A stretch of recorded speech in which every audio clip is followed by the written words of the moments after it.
looking for the mystery beneath the northern star, looking for the pot of gold at the rainbow's end, hoping that I find it soon beneath the gypsy moon. Hi, this is Jan Lewis. Welcome to be my guest today. We have a gentleman that I did meet already. His name is Steve Mussinceo. Did I say that right? Yeah, close enough. He's the CEO of Your Biz Success Coach, and this is a pretty neat thing. Talk about an entrepreneur. He wants to help other people who are in business. Steve, how did you get into this? When? Well, you know, it's funny.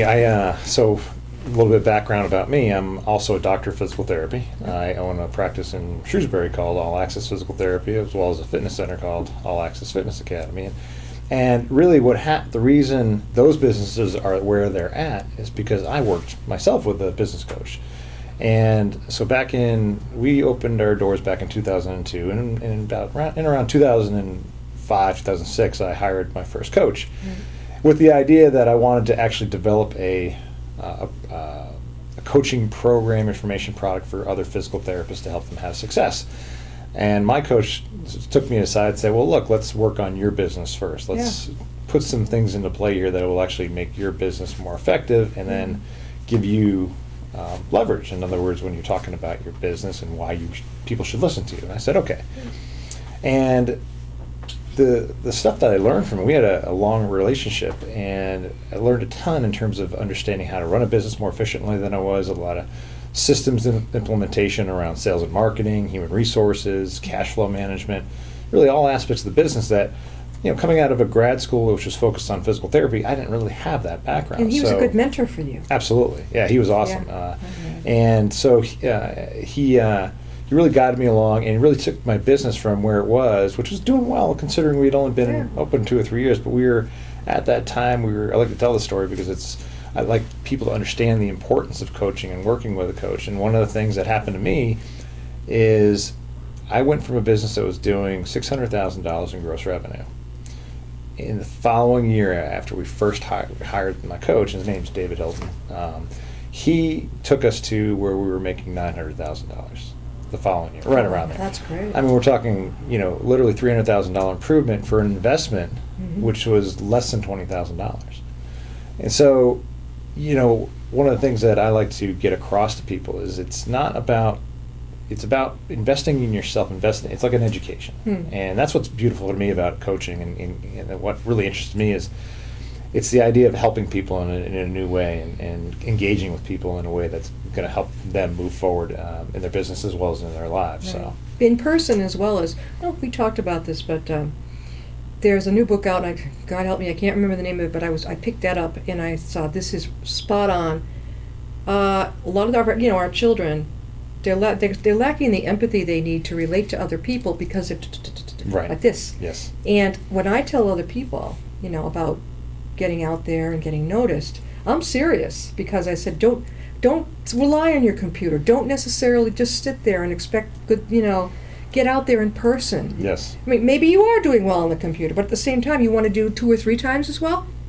Get out there in person, give presentations. Don't be afraid, right? Absolutely. It's one of the most important things. I think that it's something that, so you talk about our children, having a lack of empathy. I think it stems from the parents, because the parents are so engaged online now with their own texting or Facebook or whatever.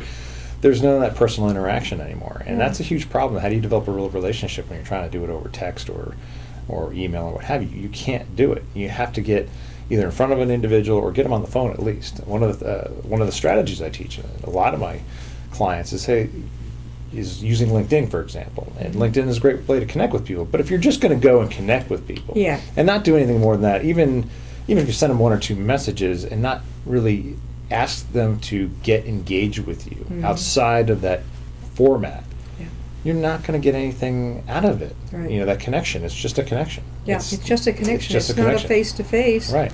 How did we meet? How did you find me, or how did I find you? You found me, and you found me through meetups. Okay, through so the I meetup. have a meetup group. Okay, through the meetup group. Yep. What we're trying to do is doing this segment about having more people understand these meetup groups are very good. Mm-hmm. Sometimes they start very small, And it's like anything, you have to take a risk to see if it's going to, make it or not. Mhm. How's yours doing? It's been a bit of a challenge, I'll be honest with you. I think people, just like the other social media platforms, or like LinkedIn or Facebook, they treat it like a social media platform, and they don't really understand to use it. I get a lot of people that want to sign up for my, I have 2 meetup groups actually that I'm managing, and they don't engage though. They'll maybe send a message or they'll ask when the next meetup is, but when I actually tell them when the meetup is, They don't come. they don't come. And so I've actually tried a process of making the meetups a little more accessible by, instead of doing live meetups, at least doing a webinar-based meetup, and the same results happen. Yeah.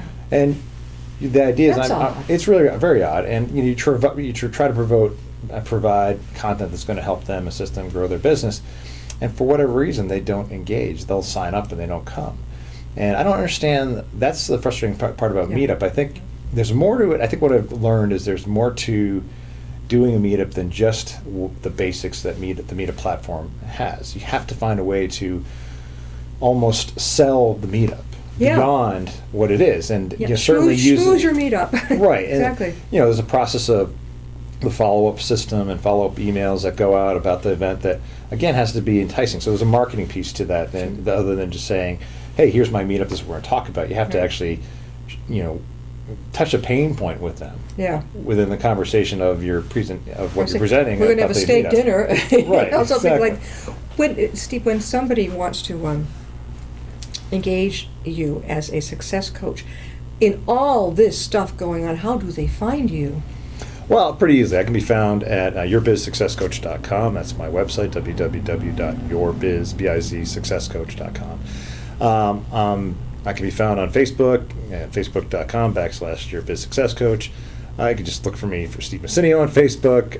I can be reached certainly via email or that's at steve@yourbizsuccesscoach.com, or even at my All Access Physical Therapy Clinic, which is www.allaccesspt.com. So there's plenty of ways to reach me. You're a busy guy. Yes. Do you find it hard to focus on each one?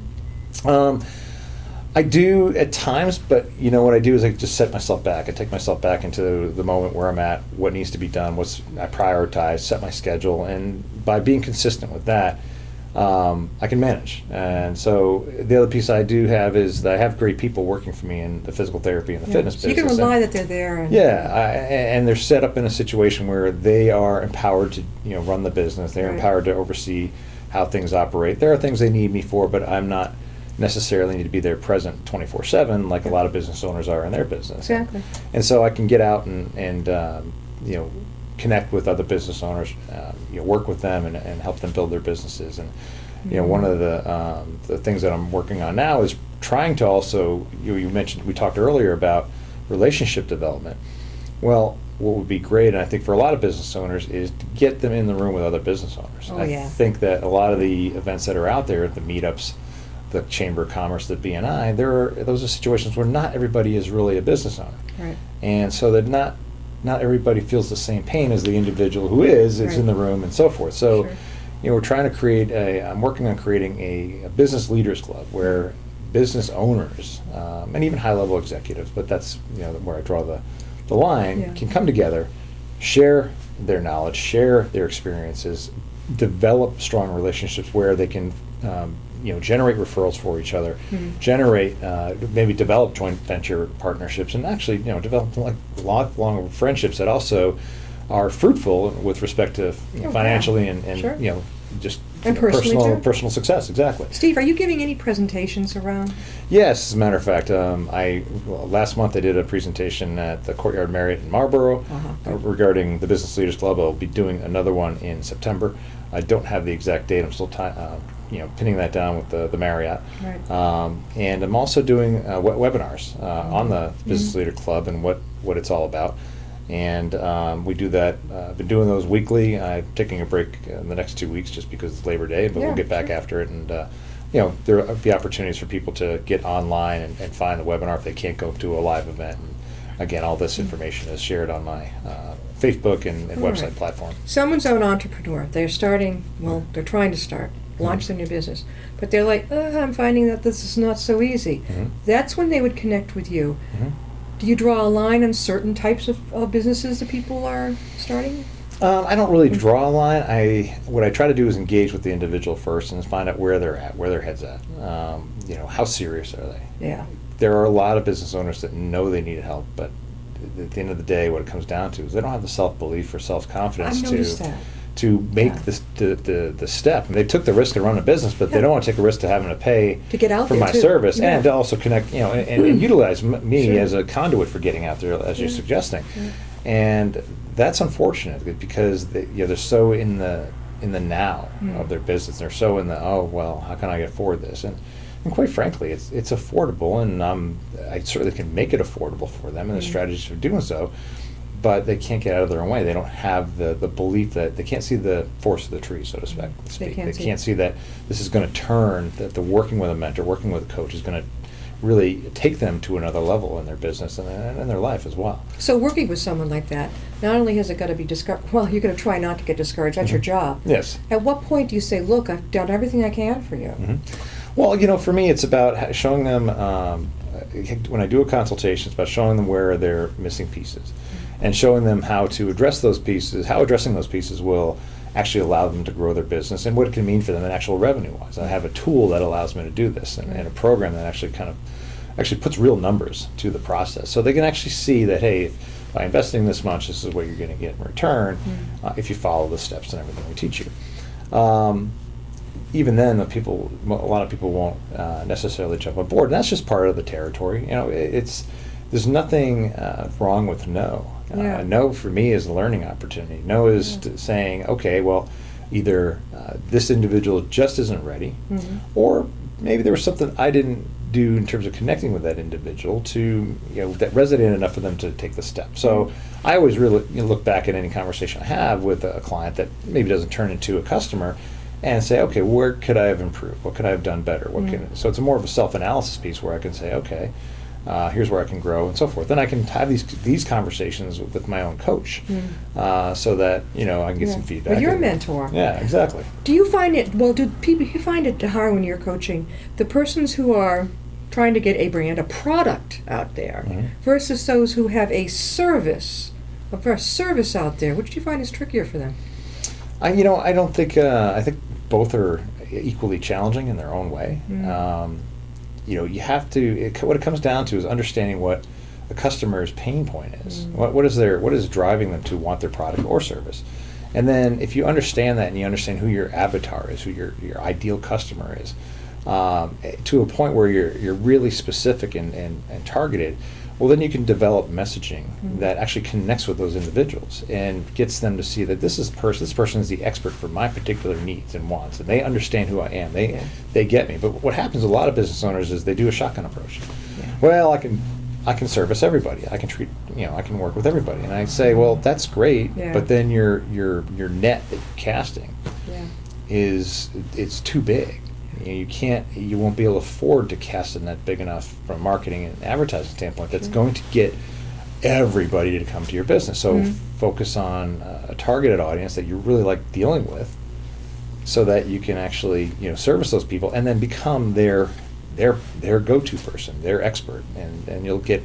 And as a result of doing so, you'll also develop more referrals, and you'll develop a long-term customer relationship, and which means they'll continue to buy from you no matter what, regardless of whether it's a service or a product. We're talking with Steve Mussinceo, and he is the CEO of Your Biz Success Coach.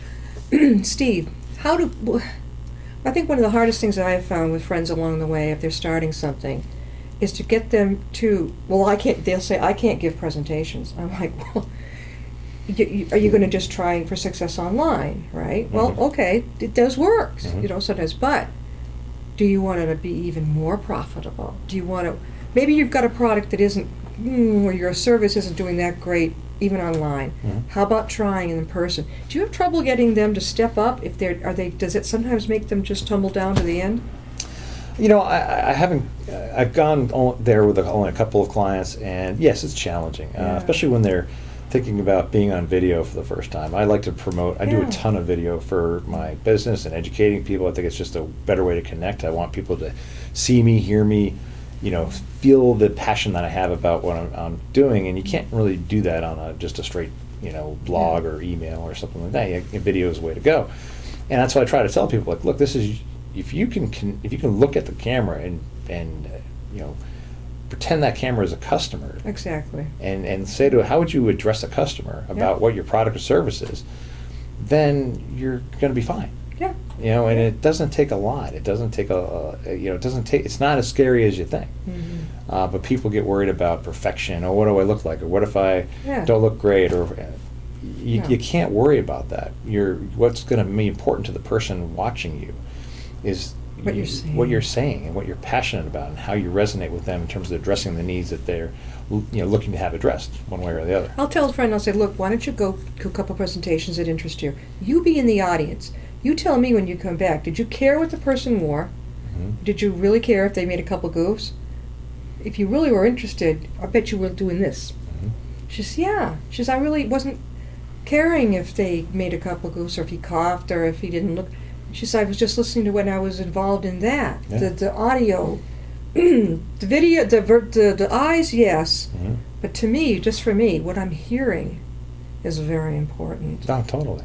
I mean, I've been to big mastermind events and conferences and so forth where these guys get up on stage and they're just regular people, and they get up in there with the t-shirts and jeans and flip-flops, and you happen about something, and you get everybody totally engaged, because what they do is they're providing information that they know works and they're passionate about, and they do it in a way that is engaging with the audience. So it doesn't matter what they're wearing or what they look like, as long as they are resonating with the people and what they want and need. That's all that matters. I'm seeing a lot of the millennials do this. Mm-hmm. My own son's group, it's like, whoa, I mean, when I was growing up, the guy had to have his suit, tie, he had to be, not now. Yep. Even we take the Bill Gates crowd. Somebody look at it. Who was the gentleman who died? He worked with Bill. Gosh, we all know who he is. Yeah. He got up there in sneakers, didn't he? Yeah. Oh, you mean Jobs? Steve Jobs. Yeah. Yeah. He he was Bill's competitor, actually. Who's that other guy? He did at one point, but he owned Apple. Yeah. Yeah. And he's that wonderful entrepreneur for Virgin Airways. Oh, Richard Branson. Richard Branson. He almost just I know, right? bit the bucket again. Yeah, I know. He is too much, but he is my idea of, wow, he makes sure his employees are having fun, Mm-hmm. they're included, they're heard, Mm-hmm. and he isn't afraid to try something new, and he doesn't have he'll just sit there, he doesn't dress up, he's just like, well, I'm here. Yeah. I love that. Yeah. I think a lot of people are so buttoned up. Well, I think it comes down to a self-confidence thing. It's could be a way they were raised, or maybe there's some self-limiting beliefs that haven't really addressed and worked out, and that they can't get past whatever it is that's holding them back, that's preventing them from actually putting themselves out there in a way that's new and different, and maybe more engaging than they realize. So they continue to kind of stay in their own, and they're more comfortable in maybe a one-on-one situation. And even then, you can tell the ones that are and aren't, fully engaged with you, because they're worried about what to say, what to do, and how you're going to think about them. Well, as a coach, I bet you get two kinds. The kind that comes in and it's almost like they're giving you the pitch about their business. You're like, oh my God, when do I get a chance to help this person? Right. The other one that goes, hi, well, this is what I've been thinking, and you're like, oh my God. Mm-hmm. Which is how do you handle that? At the end of the day, it's just a matter of sitting back and listening and asking the questions that are going to get to the point. Who's driven? You can probably tell who's really motivated within that first. When people come to you for the first time, is it an hour and a half? I usually will end up doing is having a cup of coffee with them as more of a networking opportunity. And during that cup of coffee, it's strictly, hey, what are you all about? What's your business about? How can I be assistance? How can I drive referrals to you? It's nothing about, I'm not selling my services. Right. Although, as the conversation goes on, if they're smart, they're asking me about what I'm doing, and that's when I get into some of the nuances. They find out how you can help them. Right. And there are times I'll offer suggestions, or like, for example, this morning I had a cup of coffee with somebody who's just starting out in her business, and just started asking her about who's your avatar, who's just to plant some seeds. Sure. And didn't left the conversation not looking to schedule a coaching session, because I knew she wasn't even there. She wasn't ready. She can't even. She was just. It was just more of a networking opportunity. It was more of an opportunity for me also, because she owned a business, or starting a business that's in the healthcare sphere, which could be something that goes hand in hand with my my physical therapy and fitness audience. So it was worth having the conversation, but. It was just, for me, is understanding where she's at, because later on I can also follow up with her. Yeah. And, look, am I going to try to sell her a $1,500 coaching program? It's not going to work. Yeah. So why? I'm not going to go there and waste a lot of time doing a consultation for her. The next step after a networking conversation is, if I think the person's a candidate and they're interested in my service, and then I say, okay, we can go into a consultation. Here's what it is. Yeah. A lot of times I charge for the consultation. There are occasions where I say, okay, well, we're going to work with you here and we'll figure it out in the back end. Figure it out in the end. And then at that point, the consultation really gets into the meat and potatoes of Sure. where their business is at, what's going on, what are the things that they need to work on in order to have greater success. And at the end of the consultation, it's, okay, are you ready to take the next step? And at that point, it's up to them. I You can, go out wondering, though. I know the feeling. You go out wondering, like, did I connect with that person? Yeah, I don't worry about it too much. Mm. I think that for me, I have a pretty good sense, with it, especially in a consultation, if it's going the way I think it's going, in a good direction. I have a pretty good sense that, okay, this person's going to end up being a client. Yeah. I've been wrong at times, but for the most part, when I feel like it's going, I know I got a person who's engaged with me. So if I have if I'm through a consultation and I'm feeling the person's not engaged, it's fine. I just wrap it up. I do be the professional. I understand that it's going to happen in business. We're not all going to get yeses, and I take it as a practice opportunity. Exactly. How can I work through this and try to get engaged? And if I can't, I can't. Not everybody's going to work with the same coach. Yeah. Not everybody's going to like who I am, despite what I think is Right. a very passionate person who's trying to really help them out. I understand that. Not everybody is going to resonate with me, and I'm not going to resonate with them. There are clients that I've worked with that I've dreaded working with because we just didn't really connect at the end of the day, and we ended up parting ways. So it's just human nature. Steve, again, how can people reach you? You can reach me at yourbizsuccesscoach.com, yourbizsuccesscoach.com, and my email address is steve@yourbizsuccesscoach.com.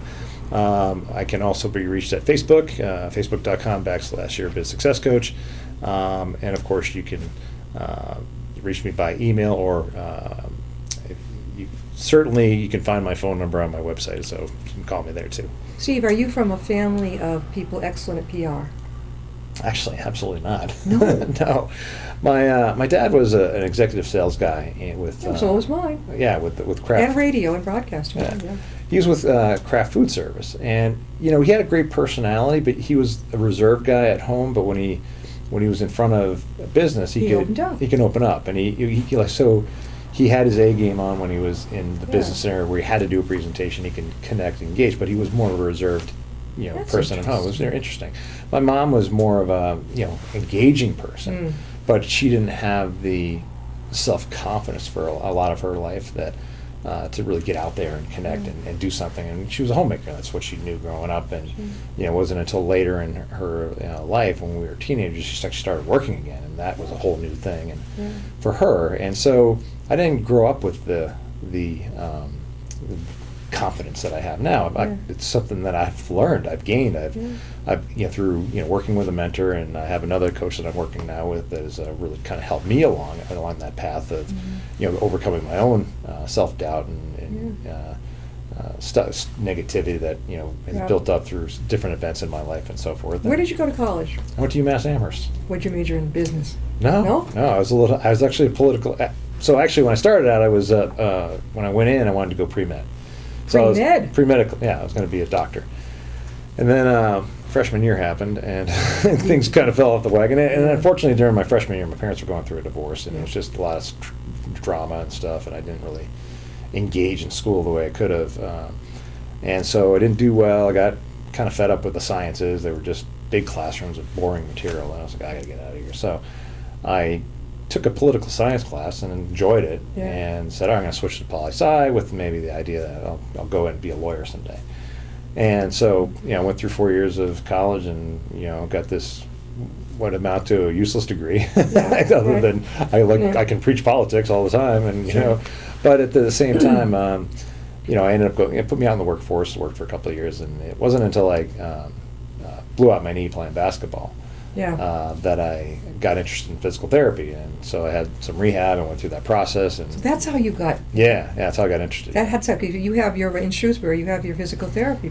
So that's great. That inspired you. Oh, absolutely. It was because the reason that inspired me at the time was I had always wanted to open my own business because I saw what happened with my dad. He was with craft for years, Yeah. and he was in his, I don't know, I think I was 24 years old. He's in his 50s, and they pulled the plug on him. At only 50. He was 52, 53. Why? Was it a layoff? It was a layoff. Yeah, it was one of those. Let's save some money and get the old So guy out. what did he do from there? Did he become an entrepreneur? No, he didn't. He ended up working for somebody else in the food service Okay. industry. But the what was interesting to me was, I just remember seeing how upset he was, and I was like, I don't ever want to deal with that. I want to just immediately. I knew that I wanted to do my own thing, and so when I got interested in physical therapy. And seeing that, I went to a clinic of a guy who owned the clinic, who practiced, was having a good time, and it was a good time for PT back then. And Right. I was like, I could do this. This looks fun. This is engaging. This is, helping people. It's in the medical world. I'm somewhere. hearing this. The medical thing originally was an interest of yours. Yeah, absolutely, absolutely. I Yeah, you enjoyed- could put this enjoyed that. together. So you've got your degree in PT, Yep.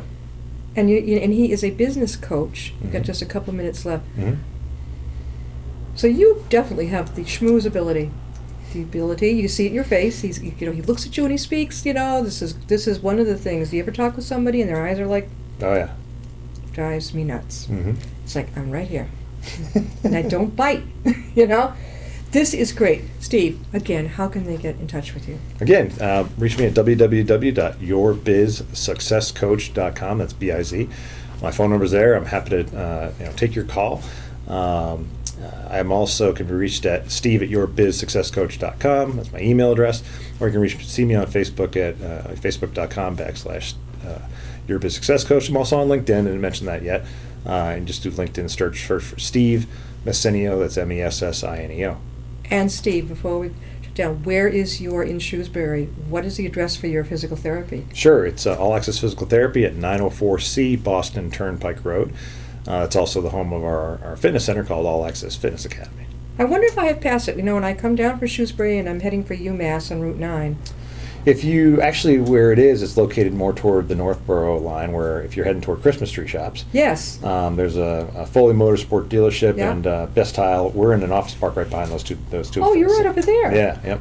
Is there a new, was it Chili's before? Is there a new restaurant over there too or something? No, not there. Okay, it's further up the street Yeah, it's then. more down toward, like I said, Christmas tree shops. What a good, landmark. We're near the Christmas tree shop. I know, right? It's easy. People How remember cool. that. So you could get two things in one. If you need physical therapy, but if you also need a business coach, don't be shy. Give Steve a holler and see if you two could link up, maybe meet for coffee, right? That'd be great. And see Absolutely. if it's a match.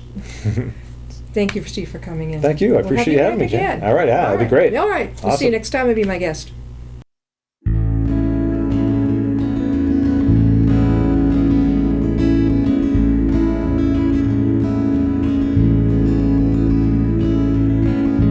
Riding on a shooting star, heading out toward a dream. Tomorrow's even closer than it seems.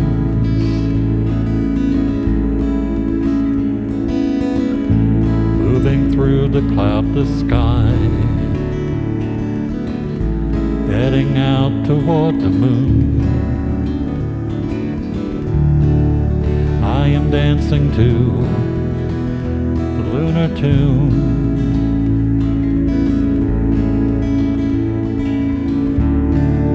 Life goes by so quickly,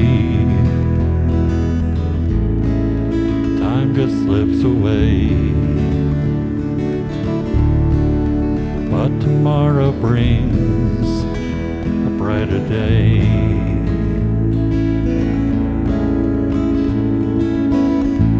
Soaring out among the planets.